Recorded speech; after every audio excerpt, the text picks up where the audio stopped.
आर्यन खान को जमानत मिल गई। 3 अक्टूबर को आर्यन खान को गिरफ्तार किया गया था। इसके पहले 2 बार उनकी जमानत खारिज हो चुकी थी। 26 अक्टूबर को बॉम्बे हाईकोर्ट के जस्टिस नितिन डब्ल्यू सांबरे की कोर्ट में जमानत की सुनवाई शुरू हुई।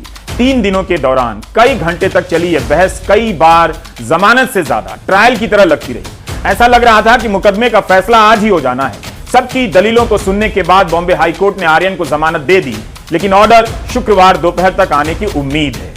आर्यन के साथ साथ अरबाज मर्चेंट और मुनमुन धमेचा को भी जमानत मिल गई है। आर्यन के वकील मुकुल रोहतगी की दलीलें additional solicitor general Anil Singh की दलीलों पर भारी पड़ गई। शाहरुख खान ने अपने बेटे के लिए बड़े वकीलों को हाजिर किया तो नारकोटिक्स ब्यूरो ने भी एडिशनल सॉलिसिटर जनरल को उतार दिया। कई घंटों तक बहस चली, कई सवाल उठे। हाई कोर्ट से लेकर सुप्रीम कोर्ट तक के कई फैसलों की नजीरें दी गईं। ऐसा लगा कि ट्रायल चल रहा हो। मुकुल रोहतगी और मुनमुन धमेचा के वकील अली काशिफ खान ने वही सवाल उठाए जो हमने प्राइम टाइम में उठाए थे कि अगर आर्यन और मुनमुन की गिरफ्तारी सिर्फ इसलिए हुई है क्योंकि वो उन लोगों के साथ थे जिनके पास ड्रग्स था, तब तो उस जहाज के कप्तान से लेकर सभी कर्मचारियों को गिरफ्तार कर लेना चाहिए था जिससे 20,000 करोड़ का ड्रग्स आया और जिसके बारे में किसी ने चर्चा तक नहीं हो रही है। उधर फैसले के इंतजार में शाहरुख खान के फैंस उनके घर मन्नत के बाहर जमा हो गए थे। फैसला आते ही फैंस में खुशी की लहर दौड़ पड़ी। अगर मुकुल रोहतगी जैसे वकील ना होते तब फिर सामान्य जमानत का यह मामला किसी आम आदमी के लिए सपना हो जाता, लेकिन आर्यन खान के मामले में उल्टा हुआ। शाहरुख खान के बेटे होने की कीमत भी चुकानी पड़ी। इतना कहने का संदर्भ यह है कि इसी 11 अक्टूबर को पंजाब और हरियाणा हाईकोर्ट के जस्टिस हरसिमरन सिंह सेठी ने एक फैसला दिया है। पुलिस के अनुसार इस मामले में 27 सितंबर को एक बाइक से ड्रग्स बरामद होता है। 2 लोग गिरफ्तार होते हैं। इनमें से एक वह है जो बाइक के बगल में खड़ा था। बाइक उसकी नहीं थी, ना ही ड्रग्स उसके पास से बरामद हुआ था। इस आरोपी के वकील ने जमानत की याचिका दायर कर दी। जस्टिस हरसिमरन सिंह सेठी ने करीब 2.5 पन्नों का बेहद संक्षिप्त आदेश जारी किया और जमानत दी। जैसा कि प्राइम टाइम में फैजान मुस्तफा ने कई बार कहा है कि बेल ऑर्डर हमेशा संक्षिप्त होना चाहिए। उन्होंने इस आदेश को भी आदर्श बेल ऑर्डर कहा है। इसमें जज लिखते हैं कि पुलिस का आरोप है कि बाइक के बगल में जो आरोपी खड़ा था उसे नशे की लत है। बाइक उसकी नहीं थी, ड्रग्स उसके पास से बरामद नहीं हुआ था। जज ने लिखा है कि वे केस की मेरिट पर नहीं बात कर रहे हैं। आरोपी के पास ड्रग्स था या नहीं यह ट्रायल में साबित होगा, तब तक के लिए उसे नियमित जमानत दी जाती है। इस केस में बाइक से 5 या 7 ग्राम हेरोइन बरामद हुई थी। पुलिस ने इसलिए पकड़ा था क्योंकि यह आरोपी पहले भी ड्रग्स के साथ पकड़ा जा चुका है। इस फैसले की नजर से देखेंगे तो आर्यन खान और अन्य के मामलों में काफी कुछ साफ साफ दिख जाएगा, लेकिन यह ध्यान रखना होगा कि दोनों केस की परिस्थितियां भले एक सी हैं मगर डिटेल अलग अलग हो सकते हैं। नारकोटिक्स ब्यूरो की तरफ से additional solicitor general Anil Singh ने कोर्ट को व्हाट्सएप चैट दिखाया जिसके बारे में आर्यन के वकील मुकुल रोहतगी ने 26 अक्टूबर को कहा था कि उस चैट में क्या है उन्हें दिखाया तक नहीं गया। लगा कि अनिल सिंह ने कोई तुरुप का पत्ता चल दिया है, लेकिन इसके बाद भी आर्यन को जमानत मिली। मुकुल रोहतगी ने फिर अपना पक्ष रखा जबकि वे 26 अक्टूबर को भी यही बातें कह चुके थे। रोहतगी ने फिर से कहा कि आर्यन के पास से कुछ नहीं मिला, ना उसे जानकारी थी कि दूसरे आरोपी के पास ड्रग्स है। गिरफ्तार हुए 5 आरोपियों की जवाबदेही आर्यन पर डाली जा रही है। जहाज पर 1300 लोग थे। कोर्ट के सामने ऐसा कुछ नहीं पेश किया गया जिससे पता चले कि आर्यन को कुछ पता था। अर्चित के पास से 2.4 ग्राम बरामद हुआ। किसी डीलर के पास इतनी कम मात्रा नहीं होती है।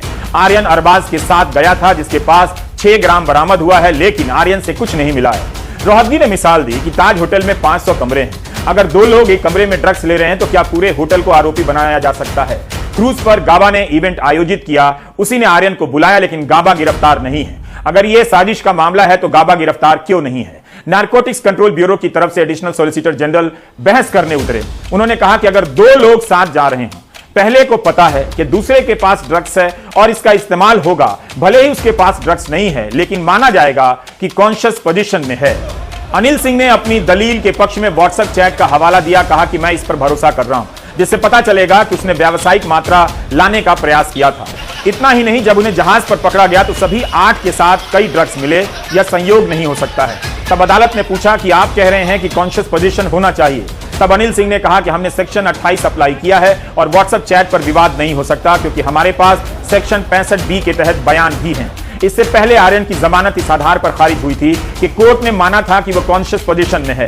प्राइम टाइम में फैजान मुस्तफा ने विस्तार से बताया था कि कॉन्शियस पोजीशन का मामला बनता ही नहीं है। 26 अक्टूबर को ही मुकुल रोहतगी ने यह बात अदालत के सामने कही थी कि आरोपी नंबर 2 जो आर्यन के साथ था उसके पास से कुछ मिला है, इसलिए कॉन्शियस पोजीशन का आरोप लगाया गया है। रोहतगी ने सवाल किया कि कोई अपने जूते में कुछ रखता है तो उसके लिए मैं कैसे आरोपी बन सकता हूं। पंजाब हरियाणा हाईकोर्ट ने सुखचरण सिंह बनाम पंजाब राज्य मामले में जमानत दी है। उसमें भी इसी तरह की बात थी। एक बाइक से ड्रग्स मिला, 2 लोग गिरफ्तार हुए। आरोपी नंबर 2 की बाइक नहीं थी, ना ही उसके पास ड्रग्स मिला, लेकिन कोर्ट ने जमानत दी। आर्यन के साथ भी ऐसा ही हुआ। कानूनी तौर पर कॉन्शियस पोजीशन की दलील शुरू से ही कमजोर थी, लेकिन नारकोटिक्स ब्यूरो के वकील कभी साजिश बताते रहे, कभी बड़ी डील का हवाला देते रहे। रोहतगी ने अपनी बहस में सवाल उठाया था कि आर्यन का मेडिकल टेस्ट नहीं किया गया। एडिशनल सॉलिसिटर जनरल ने कहा मेडिकल टेस्ट इसलिए नहीं हुआ क्योंकि आर्यन ने सेवन नहीं किया था।